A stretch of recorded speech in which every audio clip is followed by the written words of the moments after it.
Welcome to my new blog. તો આજે હું તમને સ્પાઇસી અને એકદમ ટેસ્ટી પાણીપુરીનું પાણીની રેસીપી આપવાની છું. તો હું તમને આની માટે આપણે જોડતા પ્રમાણમાં ગોળ અને આંબલીને મેં ઉકાળી નાખ્યા છે. આ એક મરચું મેં લીધું છે આપણા રિક્વાયરમેન્ટ પ્રમાણે અથવા આપણા સ્વાદ પ્રમાણે. આ મીઠું છે, આ 2-4 પાલકની પત્તા છે, આ ફુદીનો છે અને આ 1 વાટકી ફુદીનો સામે 1 વાટકી નાની વાટકી મેં કોથમરી લીધી છે. તો તમે જોઈ શકો છો કે મેં આ મીઠું લીધું છે, શેકેલું જીરું લીધું છે, આ સંચળ પાવડર લીધું છે. હવે આપણે આ આંબલી અને ગોળના પાણીને ઓલરેડી આપણે જરૂર પ્રમાણે એટલે લગભગ 2 ટેબલસ્પૂન જેટલી આંબલી અને આટલો ગોળ લેવાનો છે.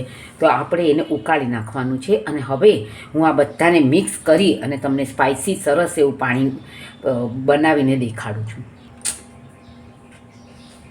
તો તમે જોઈ શકો છો કે મેં આ બધાને મિક્સ કરી દીધું છે. આને ધોઈ નાખીશ અને મેં આમાં આંબલીને ગોળનું પાણી, આદુ મરચાં, તમે જોઈ શકો છો કે મેં આમાં આંબલી અને ગોળનું જે ઉકાળેલું પાણી, શેકેલું જીરું, સંચળ પાવડર, મીઠું અને આ છેલ્લે આને મેં ધોઈ નાખ્યું છે.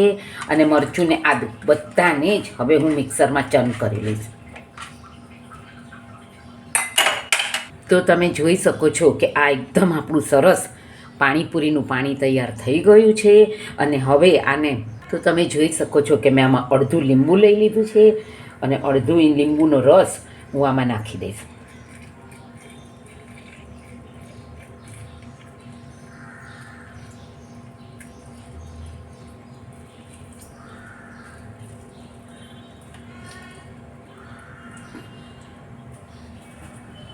તો તમે જોઈ શકો છો કે આપણું આ એકદમ ટેસ્ટી ટેંગી એવું પાણી તૈયાર થઈ ગયું છે. તમે આને ઘરે એકવાર જરૂરથી ટ્રાય કરજો.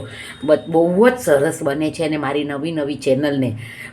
નવી રેસીપી જોવા માટે મારી ચેનલને લાઇક કરજો, શેર કરજો, સબસ્ક્રાઈબ કરજો. See you tomorrow from Vaishnav food blog by Dipti Chetalia Sanghvi.